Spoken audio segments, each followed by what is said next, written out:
They told us they were raising the fees to build a playground for our kids. What they didn't tell us was that it was all a lie. The money vanished. The promises evaporated. And when we looked deeper, what we found was worse than anyone imagined. This isn't just a story about missing money.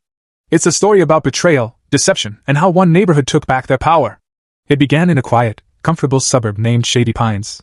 The kind of neighborhood where people left their front doors unlocked during the day, where kids played ball in the street until dusk, and where everyone waved, even if they didn't know your name. On the surface, it was peaceful, stable, safe. But underneath that polished exterior, something unexpected was quietly taking shape. In January 2021, the homeowners of Shady Pines received a glossy flyer in their mailboxes. It bore a bold headline: "New Horizons for Our Community." Inside was a detailed proposal from the HOA, the Homeowners Association, that outlined what sounded like a dream come true. Plans for a brand new playground, an upgraded community center, refreshed landscaping around the walking paths, even security cameras for added peace of mind. The message was clear: it was time for Shady Pines to modernize. After all, neighboring developments were already investing in amenities, and if Shady Pines didn't keep up, property values might begin to fall behind. The board emphasized that these weren't luxuries, they were necessary improvements. All they needed was a slight increase in monthly dues. The community was told that fees would go up by 15%. For most homeowners, this meant an extra $40 to $50 a month. Not ideal, but tolerable. Especially for those with young children, the new playground sounded like a great investment. For the retirees, the enhanced walking trails and clubhouse renovations promised more social opportunities and safer environments. To many, it felt like the right time. After a year of pandemic lockdowns and social isolation, people were craving connection, activity, and visible change. The board framed the proposal as a rejuvenation. They held meetings, some virtual, some in person, where they answered questions, projected budget spreadsheets on slides, and shared artists' renderings of what the playground would look like.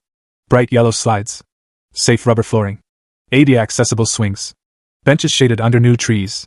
A place where families could make memories. Most residents were convinced. Sure, there were a few skeptics. There always are. Some people questioned whether the funds would be used efficiently. Others asked about oversight and transparency. But the board insisted there would be full documentation, detailed budgets, quarterly updates, an online portal where residents could track expenses. The transparency, they said, would be unprecedented. And so the dues were raised. The very next month, the new rates kicked in. Homeowners grumbled a little, but most paid without protest. After all, they had been promised progress. By March, the HOA announced that they had already allocated the first portion of the funds. The playground design had been finalized, bids were being collected from local contractors, and groundbreaking was estimated for June. Updates were posted online. Pictures of sample equipment. Updates on the budget allocation. Lists of materials. But as spring turned to summer, and summer drifted into fall, something strange began to happen. The updates slowed. Then they stopped. There was no groundbreaking in June. No visible work had started in the park. No contractors were seen on the premises. At the next HOA meeting, the board apologized for delays. They blamed supply chain issues and labor shortages. "Everyone's behind schedule these days," they said. "It's temporary. Trust us." Another month passed. Then 2. Residents began asking questions. Emails were sent. Posts on the neighborhood Facebook group turned from hopeful to suspicious.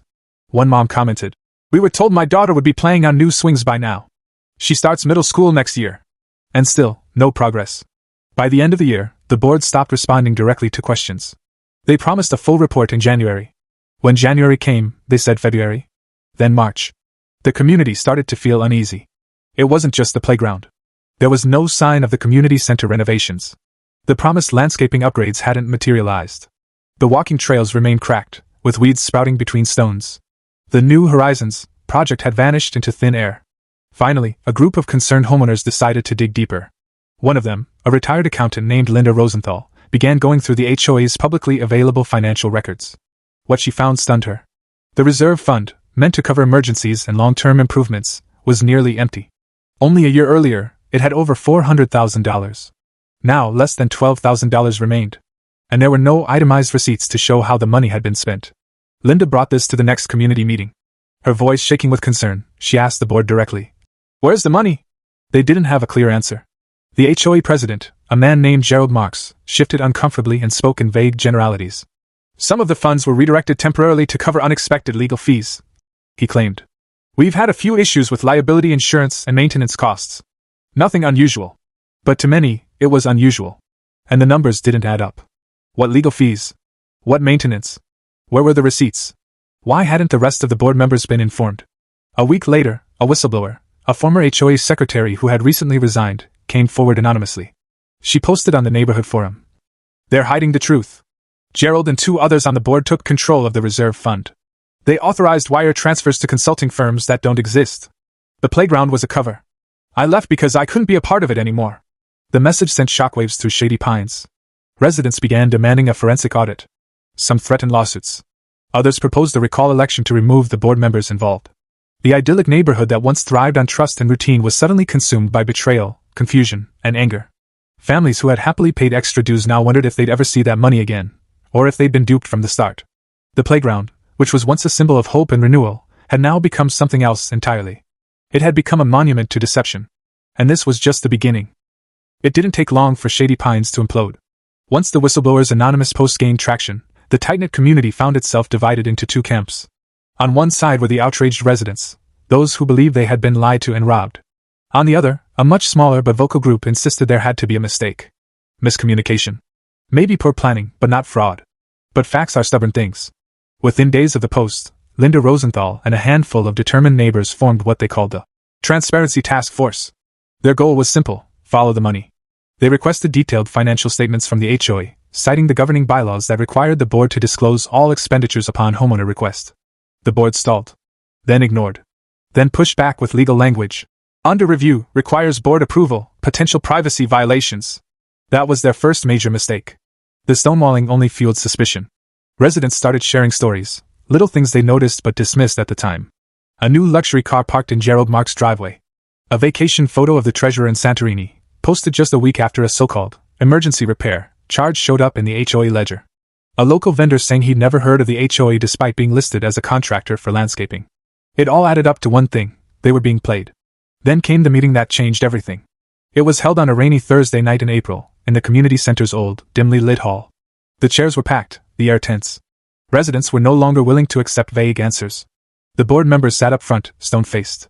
Gerald wore his usual smug half-smile. Maybe he thought he could talk his way out again. But not this time. Linda stood up first. She held a folder full of printed statements and screenshots. She began calmly but firmly. "I have here a copy of every HOA expenditure for the past 18 months, she said, her voice echoing across the silent room. "These records show $287,000 in payments to companies that don't have a business license in this state. They don't have websites. They don't have phone numbers. They don't exist." The room erupted in murmurs. She continued. 2 checks were written to Arcadia Community Consultants LLC, a shell company registered to a P.O. box in Nevada. That P.O. box is linked to another LLC registered in Florida under the same name as our HOA treasurer's cousin. Coincidence? Gasps. Anger. Whispers turned into demands. But Gerald didn't respond. He sat still, his fingers tapping the edge of his binder. The treasurer tried to jump in with a vague defense. These were legitimate expenses for research and development. But the crowd wasn't buying it. That's when someone shouted from the back of the room. "Where's the playground, Gerald?" Then another. "You stole our money!" The room nearly broke into chaos. The board tried to adjourn the meeting, but the crowd pushed back. Someone stood in the doorway and refused to let them leave. Phones were recording. The story was going viral, across local Facebook groups, Nextdoor threads, even Reddit. Shady Pines was suddenly famous, and not in the way anyone wanted. Later that night, the police were called, not to arrest anyone, but to maintain peace. Officers arrived and took statements. They listened. And crucially, they agreed to open an investigation. The next morning, 2 of the board members resigned. Gerald did not. He released a carefully worded letter, typed and delivered to every doorstep. It read in part, "I understand the frustration in our community, but I assure you all transactions were made in good faith and with the long-term interests of Shady Pines in mind. I will not be stepping down, as I have nothing to hide." It was a stunning denial. And it backfired spectacularly. More residents came forward. A former board member said she'd been pressured to sign blank checks. A local handyman said he'd been asked to inflate an invoice. For insurance reasons. The evidence wasn't just mounting, it was overwhelming. The Transparency Task Force hired a local attorney and filed a motion to initiate a full forensic audit, paid for out of the remaining HOA funds. The board, under immense pressure, had no choice but to approve it. The results were devastating. The audit revealed that over $350,000 had been misappropriated, a polite word for stolen. Falsified expenses. Phony contracts.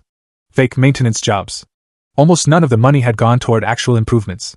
The playground was never even ordered. Even worse, the audit showed multiple wire transfers directly into Gerald's personal bank account, camouflaged as consulting fees or reimbursement. When this news hit the neighborhood, the illusion of trust shattered completely. A community that had once rallied around potlucks and block parties was now a war zone of finger-pointing and betrayal. Lawsuits began. Gerald was served with a subpoena. The HOA treasurer left town. Police confirmed that the case had moved into criminal territory. Meanwhile, the reserve fund was gone. Homeowners began receiving letters from the HOA's management company warning them that, without a functional reserve, emergency repairs to sewer lines or storm damage could result in sudden, large assessments, upwards of $1,000 per household. Panic set in. People worried about their mortgages, about having to sell, about whether they'd even want to live in a neighborhood with this much scandal. All of this over a playground. What stung the most wasn't the money, not really. It was the betrayal. The idea that people trusted a small group of neighbors to represent them, to steward their funds, their homes, their future, and were exploited instead. In one of the neighborhood meetings shortly after the audit, a father stood up with his young daughter, who held a paper drawing of the playground they were promised. He held it up, voice cracking, and asked, "How do I explain to her that we were lied to?" There was no answer. That playground had become more than metal and mulch. It had become a symbol of what was lost, and what should never have been taken in the first place. But even in the wreckage, something else was stirring. A sense that maybe, just maybe, the neighborhood wasn't done yet.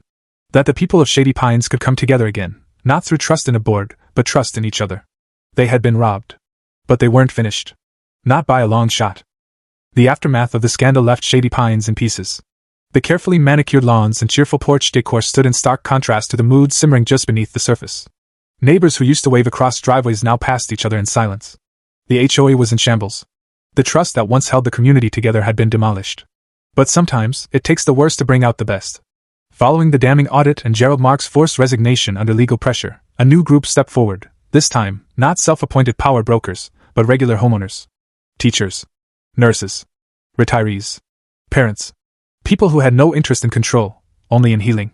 The Transparency Task Force evolved into an interim council that would manage HOA decisions until a new board could be elected. Their first act? Hosting a full, open-door town hall, no hidden agenda, no cameras turned off, no questions dodged. The turnout was massive. Residents came not just to listen, but to participate. There was anger, yes, but more than that, there was unity.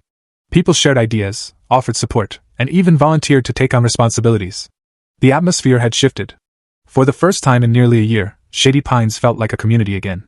And the biggest question on everyone's mind, how do we rebuild? Financially, the picture was grim.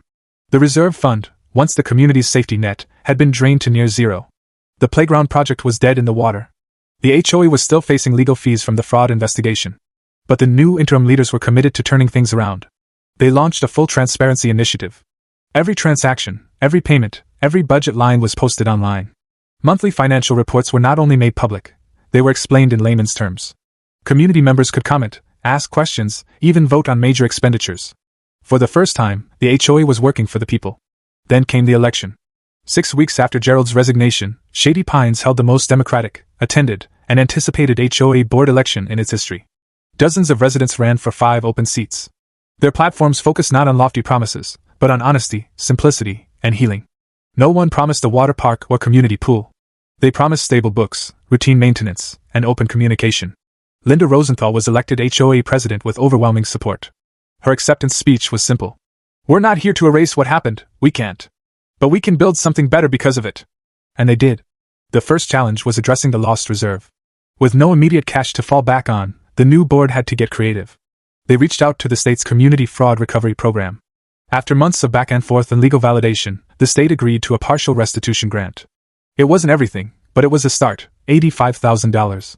Enough to begin rebuilding emergency reserves and fix critical infrastructure. They also secured pro bono legal services from a firm that had read about the story online and wanted to help. The firm helped residents recover some stolen funds through asset seizures. Gerald Mark's accounts were frozen. A lien was placed on his house. The court mandated the sale of one of his properties, with proceeds directed back to the HOA. Justice, though slow, was arriving. But something more surprising was happening, too. Residents started giving back. One homeowner who owned a construction company donated materials and labor to repair the cracked walking trails. A local landscaper offered free services for a year to rejuvenate the community entrance. Even the local elementary school's PTA held a small fundraiser, raising over $2,000 to replace benches near the park. Then came the real moment of healing. A young girl, 8-year-old Lily Torres, the same girl who had drawn the imagined playground during the town hall, wrote a letter. It read, "Even though we didn't get our playground, maybe we can make a small one together. I will give my lemonade money if it helps." That letter made its way to local news. Within days, donations poured in from surrounding neighborhoods, former residents, even strangers from other states who saw the story online. Crowdfunding efforts raised over $40,000. The new board used the funds not to build the extravagant playground that was once promised, but a modest, heartfelt one. A single slide. A couple of swings. A shaded bench. Built by volunteers. Clean, safe, and above all, real. The ribbon-cutting ceremony happened 1 year to the day after the original proposal was sent to homeowners. The community gathered, parents, kids, seniors, everyone. Linda gave a short speech, followed by Lily, who cut the ribbon with a pair of comically oversized scissors. People clapped. Some cried. It wasn't about the slide. It was about the fact that they had come back from the brink, not because someone told them to, or because they threw money at a problem, but because they chose to fight for something worth saving. Shady Pines would never be the same again. And that was a good thing. They had learned the hard way what happens when power goes unchecked. When transparency is optional. When promises are made to distract and mislead. But more importantly, they had learned what could happen when a community rises, not in anger, but in action. Today, Shady Pines still has scars. The legal battles aren't entirely over. Some former residents moved away, unable to bear the weight of the betrayal. And yes, the HOA meetings are longer, more cautious, and sometimes filled with disagreement. But every voice is heard. Every dollar is tracked. And every swing of that playground is a reminder that even after being robbed blind, a neighborhood, like a person, can come back stronger. Not because of one leader, but because of each other.